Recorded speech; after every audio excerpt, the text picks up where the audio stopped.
Hello and welcome back to the channel. Today my name is Andy and today it is time for the first race review from the 2019 Formula 1 World Championship season. It's round number 1, it's the traditional opener, which is Melbourne, Australia, Albert Park, and we're going to get into the details of everything that happened through the weekend in just a moment's time. If this is your first time here, welcome to the channel. If you haven't done so already, it would be absolutely brilliant if you could hit that subscribe button. If you do enjoy watching along this race review, it's almost like a watch along in terms of the races. The information that I give you, do hit the like button and comment below your favourite part of the race as well. Tell me anything you'd like to see in future race reviews, or weekend reviews as they should be actually called. But moving into the weekend itself, and before we just touch on practice and qualifying, usually I cover off any news stories that have happened between the last race and this race.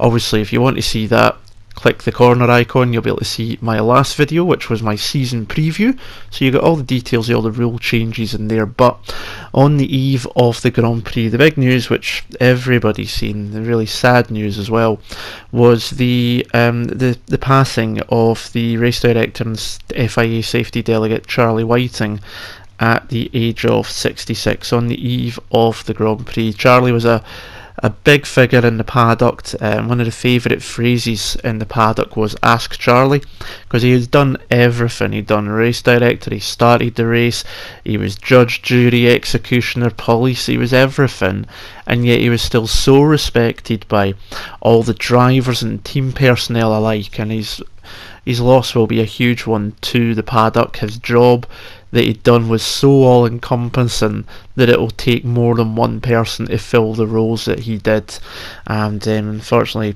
he was found in his hotel room on the Thursday beforehand, and it was the age of 66. Such a shame. Started off in F1 at Hesketh as a mechanic, 2 World Championships with Nelson Piquet at Brabham, then turned from poacher into gamekeeper. Brabham good at twisting the rules. He was then the one looking out for it, and the job went on from there. A lot of safety changes. The halo is a big thing obviously that Charlie pushed, and drivers are much safer nowadays because of a lot of what he done, and he will be sorely missed by the F1 paddock community and the motorsport world as a whole moving forward. So that was the sad news before the action got underway. But the fact that the action was back was obviously a big thing. 112 days since Abu Dhabi, long winter, testing a couple of weeks beforehand, so it was good to see the cars get down to action, and it was looking it was going to be quite close coming into the weekend. Albert Park's a bit of a specific circuit in comparison to some of the more traditional racetracks, so it would be interesting to see how it was. And well, the surprise we got was Mercedes, proving to be a lot quicker than what they showed in testing. In fact, they closed out the session top on all 3 practice sessions, Hamilton leading all 3 of them as well, if I remember correctly. It looked okay in the first session. It was 0.2 of a second down to Bottas in 5th place, but then in FP2 it was an 8 tenths from the Mercedes to anybody else on the grid, and it started to look a bit ominous for the weekend ahead. In FP3 on the Saturday, Leclerc got within 4 tenths of a second, but it was still 4 tenths over at each lap, and a 58 lap race was going to add up quite significantly very quickly. So it was looking like it was going to be a Silver Arrows at the top. It was just a case of who it was going to be. Moving into qualifying, Q1, the big surprise was Pierre Gasly was the first one to drop out alongside Lance Stroll, Carlos Sainz, and the 2 Renaults of Robert Kubica and George Russell. He'd done the same thing as Verstappen. They tried to go for just the one run on the soft tyre, or just basically one run only, and Verstappen got through in P10, but Gasly dropped out as the track got quicker at the end of the session, so not a great start for the Frenchman. Q2, it was the two Renaults to drop out as Lando Norris in the McLaren put himself into Q3 on his debut.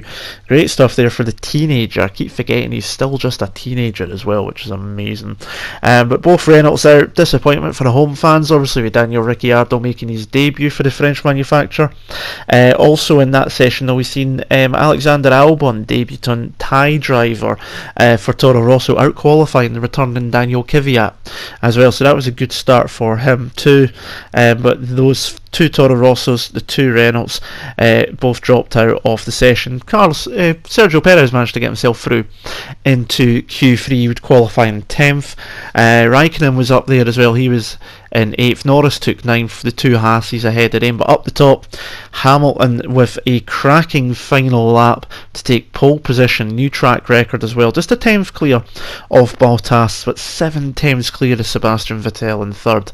And again, it was looking pretty ominous as we headed into Sunday for race day.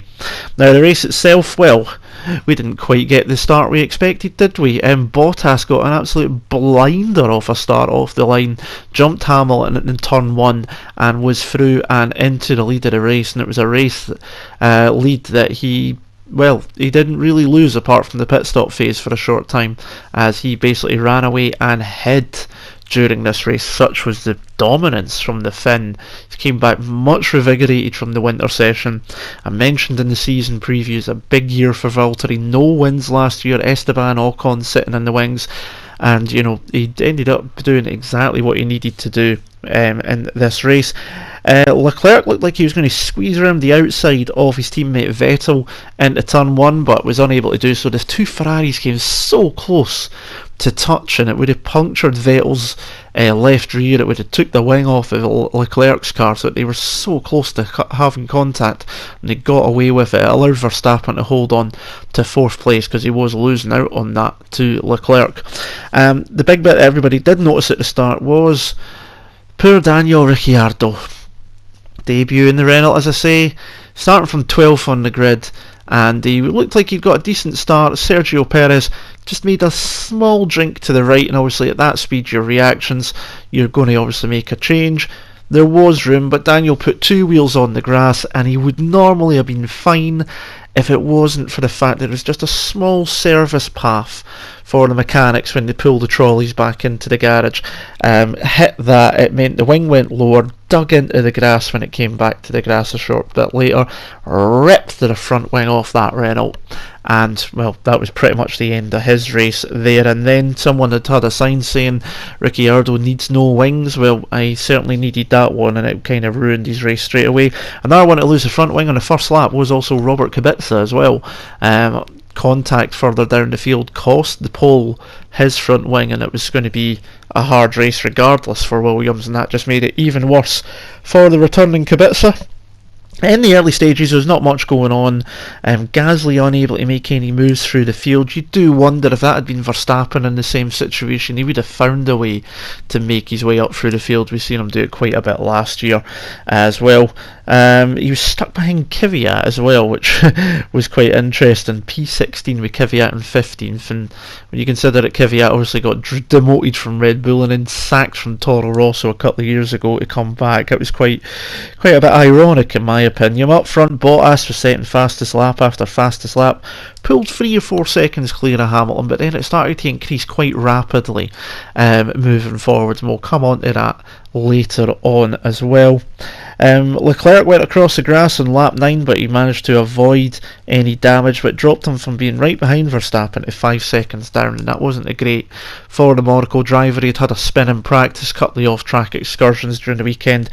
Not the greatest debut for young Leclerc in Ferrari, but I'm sure that will improve as the weeks and season goes on. Lap 11 seen the first DNF of the season, and dearie me, it was a Renault engine in the back of a McLaren, no less as well. Carlos Sainz's car smoking through the final sector, fire at the back. It's believed to have been an MGU-K problem, something that Renault had quite a few issues with last season as well, and that put the Spaniard out of the race very early doors, but no safety car needed as he managed to pull out of the way quite clearly. Lap 13 seen Raikkonen become the first person to make a pit stop properly in the race. He pitted from P9, rejoined in P16, and it turns out that was a lot earlier than what he was expecting to do. He'd actually managed to get a tear-off strip from his helmet stuck in one of the brake ducts, and it just caused a bit of overheating, so he had to pit earlier than anticipated, but they don't feel it made an effect his final position. But he was the first to pit. Hamilton took to lap 14 to finally set a lap quicker than Valtteri up front, and yet even when he did, it was a couple of hundredths of a second. It wasn't very much at all. Valtteri looked in complete control of the race. Hulkenberg pitted from P8 on that same lap as well, lap 13, just after Raikkonen, to cover him off. He rejoined ahead of the Finn as well, lap 15. Seen Vettel, the first one to pit from the lead runners. He went on to the yellow marked medium tyres. Remember, it's now yellow for mediums, not softs, and white for the hards. So he done that, rejoined in P6. Magnussen came into the pits as well. No problems for him that Haas had last year with the wheel nuts. He was able to rejoin quite comfortably. Hulkenberg tried to go around the outside of Magnussen as he rejoined, but just got squeezed off at the turn 3. Magnussen, as we all know, quite a resolute defender, got the elbows out and kept the place ahead of the Renault. Not the first time those two have been together, if you remember Hungary last year. Lap 16, Hamilton finally came into the pits for medium tyres, rejoined in P4. Grosjean pitted as well, but a sticking cross-threaded wheel nut held the Frenchman up, and it almost looked like it was going to be a repeat of Australia, but he was able to get back out, but down the field. It cost him at least 4 places. He rejoined in P14. Hadn't been for that, it probably would have been around P10, P11 when he came out, so that cost him a number of places extra. Vettel showed some good pace in the fresh tyres, setting fastest lap 17. Magnussen and Grosjean were fighting into turn 3. Magnussen and Giovinazzi, I can't even read my own notes, to battling into turn 3. Giovinazzi holding on to the place. Magnussen did get through with a neat little dummy into turn 13. Giovinazzi then run wide, and that allowed Magnussen to go through. Hulkenberg followed him through as well down the next straight under DRS. Giovinazzi still hadn't pitted at this point. Hamilton was then struggling on his second set of tyres. He was only 1.4 seconds ahead of Vettel at this point. It looked like the Ferrari was starting to gain. Verstappen was ahead of Hamilton, but still hadn't stopped, and it was something we heard from the Brit, 5-time world champion, through the race. He was just not feeling comfortable with the car, and it obviously became clear later on what had happened. There was floor damage to that Mercedes on just before the the left rear wheel of that Merc, and it was causing him to have serious issues at the back with the balance of the car. But that didn't stop any of the battles through the field. We've seen Lando Norris, after his pit stop, getting stuck behind Giovinazzi over 12th place for a number of laps. The Italian with some brilliant defensive work on old tyres to keep the teenage McLaren driver behind him, but eventually Norris did get past into turn 3 after a number of efforts, and he was then through up into P12, and then after that Giovinazzi couldn't hold off the train behind him. Kvyat and Perez and all the rest of them coming through, Stroll as well, just couldn't hold on. Eventually he did pit, and we didn't really see much of him after that for the rest of the race. Verstappen had been into the pits during that period as well, came out by P5 behind both Hamilton and Sebastian Vettel. Stroll pitted on lap 28 from P7. He rejoined in P10 ahead of that pack and Norris and everyone that got stuck behind Giovinazzi. That worked well for the Racing Point driver. It was a slow pit stop for Giovinazzi when he did. He rejoined P17 with just the two Williams for company at that point. Leclerc finally pitted on lap 29. He rejoined in P5, but he was on the hard tyres, which was a bit of a different strategy from Ferrari in comparison to Vettel on the mediums.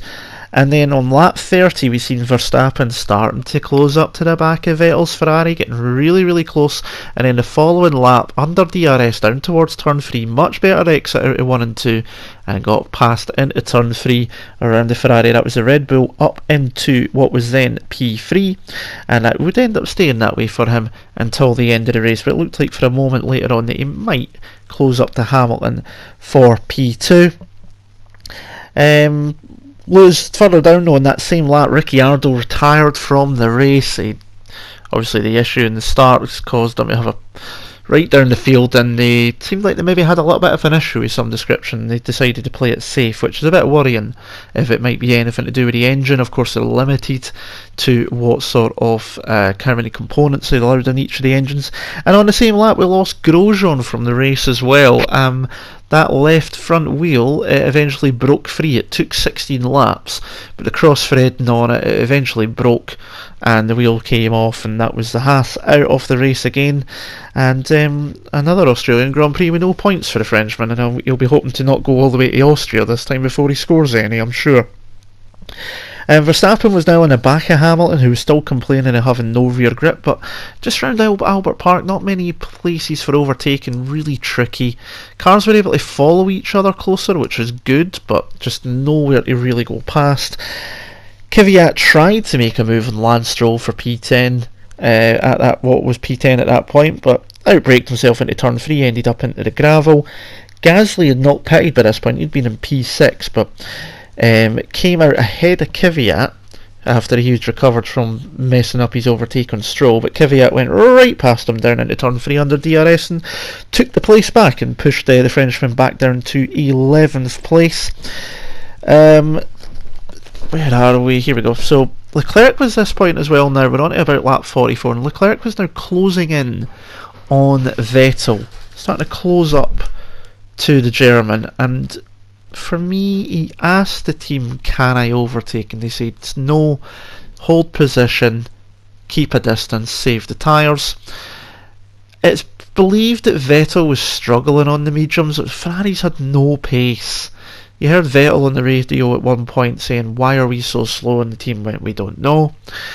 For me though, Leclerc should have, unless the team came on the radio first and said hold position, Leclerc should have tried to overtake rather than, he just seems like he's just obeying orders there, and I don't like that. He's a driver, he should have been going for it. But he held station and they finished in 4th and 5th place at the end. And then Verstappen on lap 49 kind of ruined the battle. It looked like it was developing between him having a go at Hamilton. Ran wide into turn 1, dropped back to about 3.5-4 seconds behind him. He would catch up, but not close enough to make a move on the world champion. With a great scrap in the midfield though, it looked like it for a period, but it just ended up being a train, unfortunately, with the DRS from P6 Magnussen all the way down to Gasly in P11. But because everybody had DRS except for Magnussen, it ended up being a train. Magnussen doing just enough to stay ahead of everybody and hold on to P6, being best of the rest again for the Haas driver, so really good for him. And then on the radio, Valtteri Bottas, the first of these two brilliant bits on the radio from the weekend. He was on the radio saying, asking about the fastest laps. It's now got a point for the fastest lap if you finish in the top 10. And the team says, you've got the fastest lap, no need to try. If someone takes it, don't push it. And he says, but I want 26 points. I just thought that was brilliant. And Verstappen nicked the fastest lap on lap 55, free from the end of the race. But Bottas nicked it back on the penultimate lap. I just thought that was brilliant from Valtteri to do so. And he took the win by over 20 seconds as well. Huge gap in comparison to the gap that was, in some previous years, just a few seconds. So, phenomenal race. He called it the best race of his life, as it was his 4th victory ever. And he was flawless during the race. His other brilliant radio messages after the race, and his words were, you've probably seen it now, to whom it may concern, fuck you. Showing it to the haters, get it right up you. So he took the win. Hamilton held on for second. He got jumped by Bottas at the start, but then he was struggling with the tyres. As I say, there was floor damage found just before the right-left wheel off that Mercedes. A little bit missing there. It was there at the start of the race. It's thought that it was maybe happened due to some of the debris from either Ricciardo or Kubica's front wing. This has knocked it off, but it did have an effect on the aerodynamics around to the diffuser and over the wheel, so that was causing him problems. Verstappen in P3, well, great start for the Honda relationship with Red Bull. It's actually Honda's first podium since 2008, so long time since a Honda engine has been on the podium. And back when that podium happened, they were a fully fledged manufacturer team as well, if you remember. So really long time. If I remember correctly, it was Barrichello at Britain in 2008, absolutely soaking with rain that day. So long time. Could have been P2 if he didn't make the mistake into turn 1, as he was looking quick, but unable to catch back up and make a move and had to settle for third, but good start. Vettel completely bemused by the lack of pace. Hopefully for Ferrari and for the fans as well, it's just because of Albert Park being a bit of a peculiar kind of track, being a fast street circuit. 2 weeks time in Bahrain we'll be able to see, because that is obviously a proper racetrack. Leclerc, not the easiest debuts, made a few mistakes during the weekend, spinning FP2, few off track excursions, but 5th place. He was catching up to Vettel at the end. I would have liked him to have had a go at the German rather than just asking the team, but we'll leave it be. It's the start of the race. He's maybe not wanting to put anyone's nose out of joint too early. Magnussen, as I say, best of the rest, solid race, got ahead of the others, kept it there and done a damn good job of defending it when needed as well, so 6th place for him. Hulkenberg, solid race from Hulk, obviously qualified ahead of Ricciardo with the Aussie joining the team, so it was a good start there, and obviously solid points for Ricciardo falling out for in 7th place. Raikkonen, as I say, had to make an early stop, but he felt 8th place is probably where he would have been. The early stop due to a tear off in the brake duct, but good solid points there for Alfa Romeo. Lance Stroll in P9 went pretty under the radar, out in Q2. In Q1 actually, if I remember correctly, but he was out early. Perez got into Q3, but Stroll under the radar. Solid race actually. Good defending from Kvyat, who was looking left, right and centre for quite a bit at the tail end of the race, but points for him on his debut for Racing Point. They'll be happy with that. Hopefully we'll see more from them as the season goes on when they bring upgrades to the car. And Kvyat, on his return to Toro Rosso, took the final point in P10. I did read a bit earlier on today that he says he probably feels that was his most hardest worked point, but most rewarding one that he's ever got, so he was pretty happy with that. If he hadn't made that mistake trying to pass Stroll, who knows, he could have maybe got himself 9th or maybe up a bit higher, but points for Toro Rosso and he'll be pretty chuffed with that. Gasly, P11, another one who struggled on his debut for one of the top 3 teams, out in Q1 when they tried to go for one lap. Worked for Verstappen, didn't work for the Frenchman, just didn't have the pace, and round here just couldn't make the long first stint work, and then when he got held up behind Kvyat, he just couldn't find a way past like most people couldn't, so not ideal. Norris, he was a bit self-critical. He says the team gave me the car for points and I didn't deliver, put it into Q3 in his debut in P9, but again, just couldn't make his way past people, getting held up behind Giovinazzi's lovely defensive driving for about 5-6 laps in the middle part of the race really hampered him. He could maybe been up a bit further, a bit closer earlier when those ahead ran long stops, so who knows, but P12 he at least finished the race, got to the end of that. Perez, quiet race, looked like he was struggling to pass most people as well, qualified in P10, not the greatest race for Checo. It did look like he was struggling pretty much all weekend with the car and didn't feel happy with the balance of it, so not ideal. And obviously Stroll qualified behind him and beat him in the race, so 1-0 to the Canadian. There you go, eh? Albon was next up in P14. Be happy to finish the race on debut. Couple of issues, struggled to pass, out-qualified Kvyat. Decent debut from the Thai driver, and I'm sure he'll try to progress on that. Giovinazzi, didn't see much of him after that defensive driving when he pitted, and what we found out today is that he had actually quite a lot of damage to the floor and to the front wing. Believed to be a similar thing to what happened to Hamilton, picking up some debris from either Kubica or Ricciardo's wing, and the car was basically partially crippled almost. He ran long and he was obviously able to defend, and that makes his defensive driving even more impressive in my book. And I've seen driver ratings for him like 4 and 5 out of 10.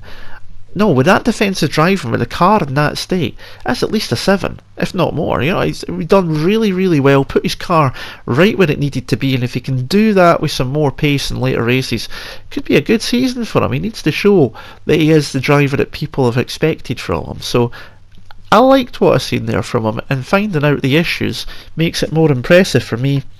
Russell and Kubica, well, I worried about Williams before the season, and he qualified. What Russell was 1.3 seconds slower than the next nearest car in qualifying. That's how off the pace they were. 3 to 4 seconds off of Hamilton in his pole time. It's a huge gulf. Russell has came out and said they know there's a fundamental flaw with the car, and it's not going to be an easy fix. So this is going to be a long season for him. Kubica obviously lost his front wing on the first lap, had a problem at the start where he couldn't actually see the lights from where he was sitting.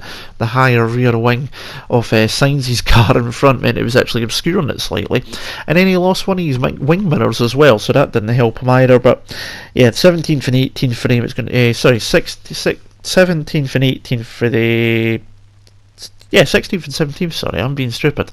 For Williams, it's going to be a long season. Really is going to be a long season. I do not like it at all. Retirees: Grosjean, cross-threaded wheel nut, eventually broke itself loose. Beats teammate in qualifying. Car is quick, so hopefully he can make something off it in Bahrain. We'll soon see. Ricciardo caught that little bit on the grass with the little pathway, lost his front wing, team retired. I'm not too sure what the problem was to have them park it, if they just felt it was not worth it with them being down the field. And Sainz obviously fire from the MG UK. Didn't look as comfortable as Norris over the weekends, out in Q1 as well, while his teammate got into Q3. For him now being a team leader, it's not the greatest starts for Carlos in the McLaren. But that's your 20 drivers. That is your Australian Grand Prix, and I'm just glad that F1 is back. That's what I'm most happy about. The season is back. Bottas, 26 points straight away, the win and the fastest lap of the race, and he is now top of the standings. And obviously history shows, since Melbourne's became the season opener in 1996, 7 times has a team made a 1-2 since the debut of Melbourne, the season opener, and whichever driver's won that race has gone on to win the championship. Could that be good for Bottas? It's another scenario as well, as Hamilton won 2 championships and then Rosberg won. Hamilton's now won 2 more championships. Could history repeat itself there as well? Who knows? Tell me what your thoughts were of the Australian Grand Prix in the comments below. I will look to try and respond to them when I see them. Join me back in a couple of weeks' time for the race review of the Bahrain Grand Prix.